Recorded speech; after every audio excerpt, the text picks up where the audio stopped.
کو په مال او پیسو کې برکت غواړې کنه نو د دې فرشتو په دعا کې ځان راوله. ښه نبی علیہ الصلوۃ والسلام فرمایي بخاری شریف کې حدیث مبارک دی چې هر سحر دو فرشتې راځي او یو سکه یو دعا کوي او بل خیرې کوي. نو کو په مال کې ترقی غواړي، په خپل روزګار کې برکت غواړي، پیسې ډېرې غواړي، نو په دې عمل سوکا، په دې خبره عمل وکړه. الله غصه نبی اسلام فرمایي یو فرشته دا دعا کوي اے الله الله چې کم خلق ستا په نامه باندې ورکړه کوي ورکړه کنه، اے الله تو ول نعم البدل دگنا کی، اے الله تو ول دې نعم البدل نورم سیوا کی، یعنی مال او دولت او پاسبابو کې نورم برکتونه واچي.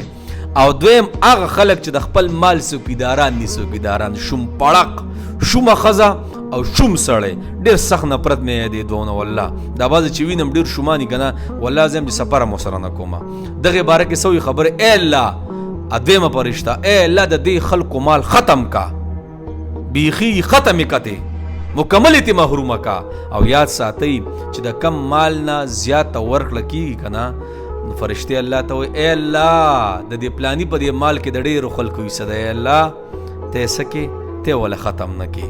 نو یاد ساتي ګوره د روزګار د ټولو نه کامیابی خبري سدي ورکړه کو پچوم ورکه پچوم به درکې کو کولا ولاس ورکه جناب کولا ولاس په درکې نسا یو ته وی اے الله مال ولا سوا کی او بل ته وی اے الله مال ولا ختم کی. یو د الله په نامه ورکړه کوي او بل سره شوم پړق ته شوم پړق د خپل مال څوکیدار دی چې مړ شي نو بچي بس والله 2 روپۍ نه خیرات کوي. دغه خلق دی بس.